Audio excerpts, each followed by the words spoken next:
देवर्षि नारद की प्रार्थना पर भोलेनाथ ने नंदीश्वर को आदेश दिया कि एक व्यक्ति कुछ समय पश्चात हमारा कैलाश क्षेत्र पुष्पक विमान के द्वारा पार करने का प्रयास करेगा। तुम्हें उसको रोकना होगा।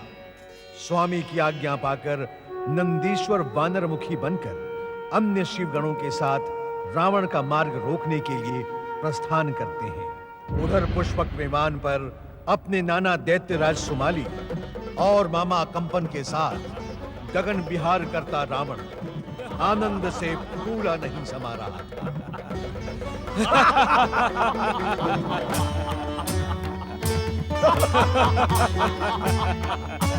माता कैकसी सत्य कहती थी नाना श्री। पुष्पक विमान प्राप्त किए बिना मेरा जीवन ही अपूर्ण था। इस विमान से तुच्छ पृथ्वीवासियों को देखने तथा गगन विहार करने का आनंद शब्दों में व्यक्त नहीं किया जा सकता। तुम्हारी माता तथा हमारी पुत्री केकसी सदा सत्य ही कहती है। हाँ लंकेश्वर दशानन रावण, मेरी बहन केकसी सत्य के अतिरिक्त कुछ नहीं कहती। उसके परामर्श पर चलने से ही संपूर्ण असुर जाति का उद्धार होगा। आप सत्य कहते हैं मामा श्री। कुबेर जैसे भीरू के पास इस बहुमूल्य पुष्पक विमान का क्या उपयोग? आपने देखा लंकेश्वर, उस भीरू दुष्ट स्वार्थी कुबेर की रक्षा करने उन्हें आपका पितामह पुलस्त्य आ गया। सब कुछ देखा है मामा श्री, सब कुछ देखा है। रावण की दृष्टि से कुछ भी छुपा नहीं रहता। रावण के विश्व विजय के पश्चात उन दुष्टों की दुष्टता का उत्तर स्वयं मिल जाएगा।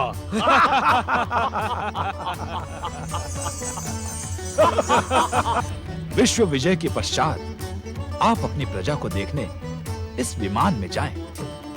कितना अद्भुत क्षण होगा वो अद्भुत क्षण अब शीघ्र ही आने वाला है मामा श्री।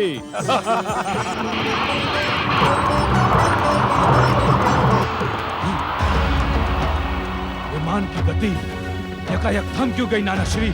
मुझे तो ये आपके भाई दुष्ट कुबेर का कोई भयानक षड्यंत्र लगता है। कुबेर, अब तू रावण के प्रहार से नहीं बचेगा। लंकेश, पुष्पक विमान इच्छा शक्ति से चलने वाला दिव्य विमान है। तुमने इसे विजित किया है, इसलिए ये रुकने से पूर्व ये तुम्हारी ही इच्छा शक्ति से संचालित हो रहा था। किंतु अब यह मेरी इच्छा शक्ति का आदेश क्यों नहीं मान रहा है? संभव है ये पर्वतीय क्षेत्र कोई विशिष्ट क्षेत्र हो और यहाँ रहने वाले व्यक्ति के प्रभाव से ही ये दिव्य पुष्पक विमान गतिहीन हो गया हो। रावण के अतिरिक्त इस संसार में ऐसा प्रभावशाली व्यक्ति कौन है? कौन है नाना श्री? ये तो मैं नहीं कह सकता लंकेश्वर।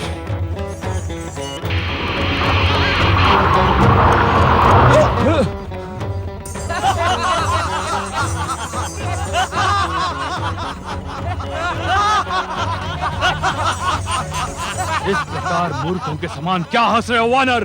हम वानर नहीं, वानर मुखी है रावण।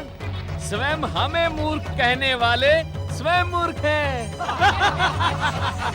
दुष्ट वानर, महाबली रावण अपने शत्रुओं को कभी जीवित नहीं छोड़ता। तुमने रावण से उपहास करके अपनी मृत्यु को आमंत्रित किया है। महाकाल भोलेश्वर शिव के गण काल से नहीं डरते रावण। कौन महाकाल? कौन भोलेश्वर शिव? तू लंकेश्वर नहीं, मूर्खाधिपति है रावण। तभी तो तू अनाथों के नाथ, जगत के जगदीश्वर भगवान शिव शंकर को नहीं पहचानता। इस कैलाश क्षेत्र को वही व्यक्ति पार कर सकता है जो भोलेश्वर की वंदना, पूजा और अर्चना करे। महादेव के दर्शनों से अपना जीवन सफल बनाएं। ये तुम्हारा सौभाग्य है वानर कि तुम्हें वरदानी महाशक्तिशाली दशानन रावण के दर्शनों का सौभाग्य प्राप्त हुआ है। वानर समझकर हम तुम्हारे दुस्साहस को क्षमा करते हैं। हमें क्षमा करने का कष्ट न करे महामूर्ख रावण। जा अपने पापों की क्षमा भगवान भोलेनाथ से मांग। भोलेनाथ? हाँ। शिव शंकर? हाँ। इस संसार में हमसे महान कोई नहीं है। हम अभी अभी अलकापुरी के कुबेर का वैभव धूल में मिलाकर आ रहे हैं। दुष्ट दुर्बुद्धि वानर रावण अपने शत्रुओं के लिए काल है। वो एक ऐसी धधकती हुई ज्वाला है जो हर एक को जला के भस्म कर सकती है। जाओ अपने शिव शंकर से कहो कि वो महान रावण से अपने प्राणों की भीख मांगे। जाओ। दुर्बुद्धि, तेरी मति मारी गई है। तेरा काल तेरे सर पर मंडरा रहा है रावण। यदि जीवन का मोह है तो जा ऊपर कैलाश पर्वत पर जाकर भगवान भोलेनाथ से अपने मिथ्या अहंकार तथा अपशब्दों की क्षमा मांग। रावण का जन्म किसी के सामने झुकने अथवा क्षमा मांगने के लिए नहीं हुआ है, अपितु अपने शत्रुओं का सर्वनाश करने के लिए हुआ है। महाबली रावण को तुम क्या पहचानो? तुम मात्र वानर मुखी नहीं, वानर बुद्धि भी हो। दुष्ट रावण, तूने मुझे बार बार वानर मुखी कहकर मेरा अपमान किया है। जब हम तुझे शाप देते हैं कि एक महान वानर ही तेरे वैभव का नाश करेगा, एक वानर सेना ही तेरे सर्वनाश का कारण बनेगी। तू शाप दे रहा है वानर, तू? तू कोई ऋषि मुनि है? देखा नाना श्री, देखा मामा कंपन, यह तुच्छ वानर दशानन लंकेश्वर रावण को शाप दे रहा है। तुझे अपने जीवन से मोह नहीं दुष्ट वानर, जो लंकेश्वर रावण की क्रोधाग्नि को भड़का रहा है। जिस महादेव की शक्ति पर तुम सबको इतना अधिक अहंकार है, मैं इस क्षण अपनी महान और भयानक शक्ति से उस शिव को शक्तिहीन प्रमाणित कर देता हूँ। बता, कहाँ है तुम्हारा शिव? रावण, आगे ना बढ़, मेरी मान, तू भाग जा। ये भगवान भोलेनाथ का परम पावन समाधि स्थल है। तेरे दुस्साहस का परिणाम घातक होगा। वानर, तू बार बार जिस शिव शंकर का नाम लेकर हमें भयभीत करने का दुस्साहस कर रहा है, वो है कौन? संसार के कण कण में व्याप्त शिव शंकर को तू नहीं जानता? क्या तेरा विश्वेश्वर रावण से अधिक शक्तिशाली है? तू अपनी शक्ति पर अहंकार करता है दुष्ट रावण। मैं शिव के अंश से जन्मा नंदी तुझे इसी क्षण यमलोक पहुंचा सकता हूं। किंतु मैं तुझे मारूंगा नहीं, क्योंकि तू अपने कुकर्मों से पहले से ही मरा हुआ है। तेरा दुस्साहस अक्षम्भ है दुष्ट वानर। ले तेरी दुष्टता का फल भुगत।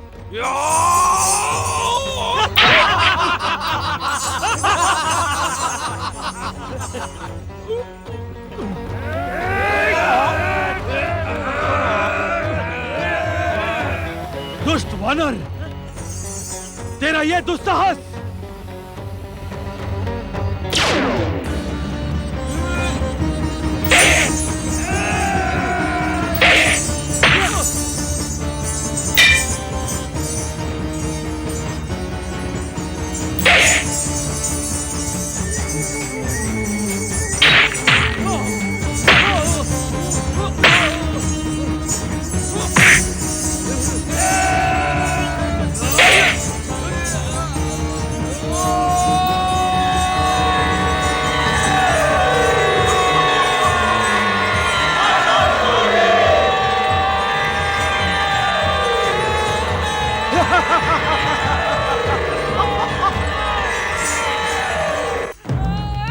नंदी की ये दुर्दशा। रावण के सम्मुख तुम असफल हुए नंदी। असफल नहीं स्वामी, पराजित हुआ। उसने मुझे युद्ध में पराजित किया। शिवांश से उत्पन्न नंदी को पराजित करने वाले को देखने की हमारी तीव्र इच्छा है। भोलेनाथ! स्वामी, तो तुम हो रावण।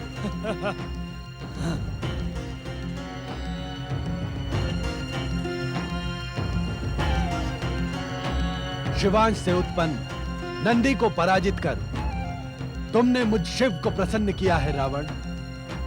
तुम्हारा बाहुबल प्रशंसनीय है। तुम कुशल पूर्वक तो हो।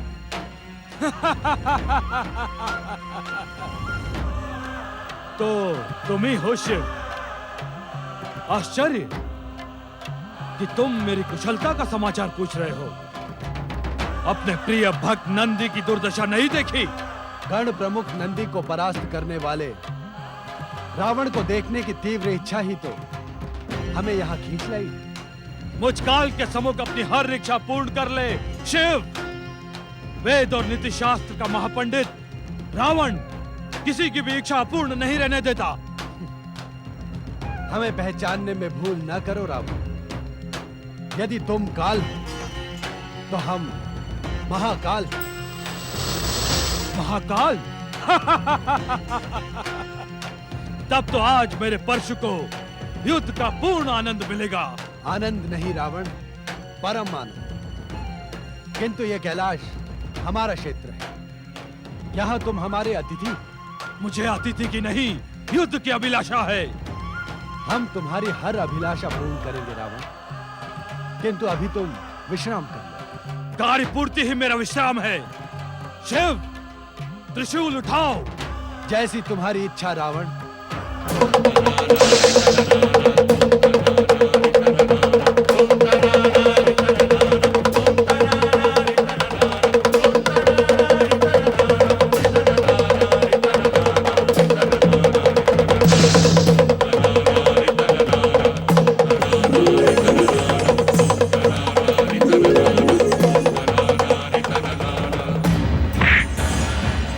ले संभल।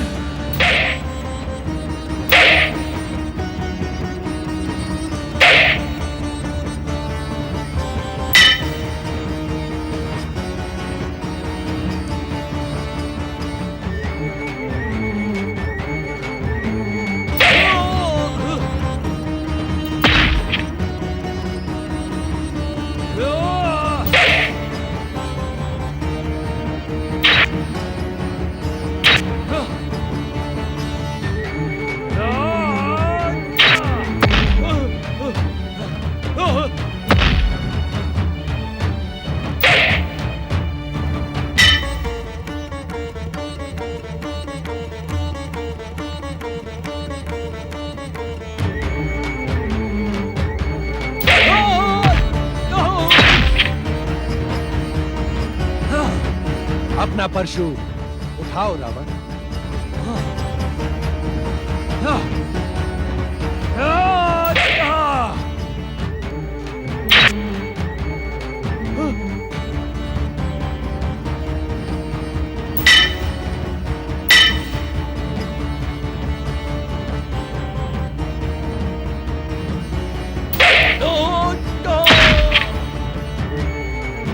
लंकेश्वर रावण अभी थका नहीं होगा।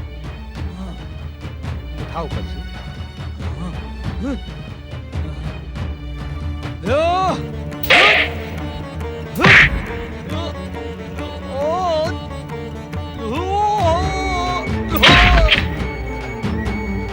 हर हर महादेव, हर हर महादेव, हर हर महादेव।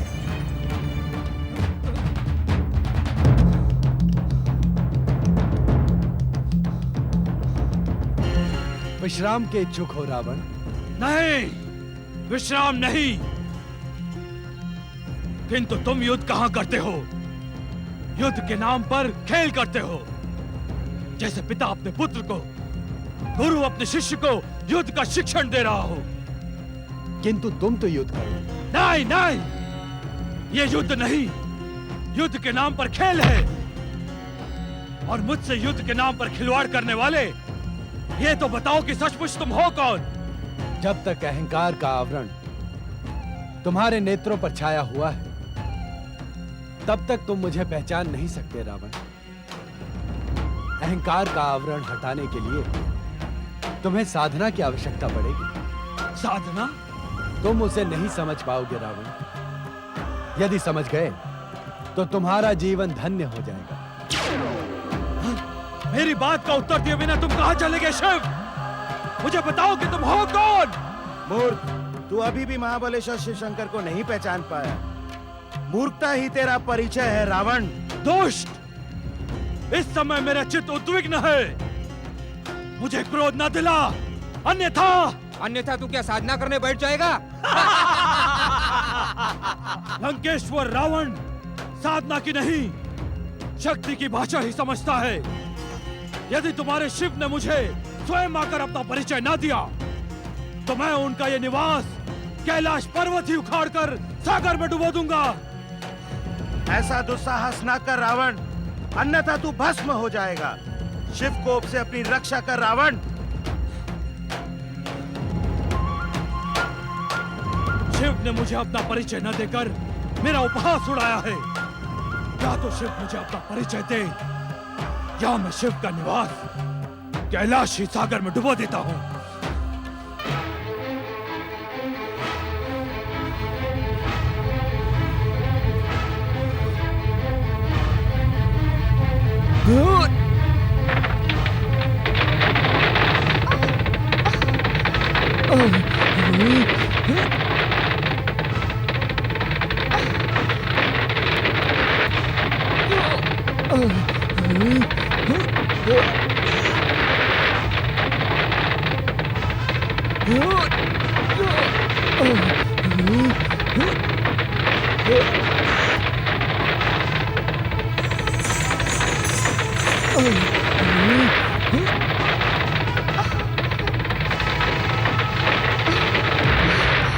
ये क्या हो रहा है स्वामी?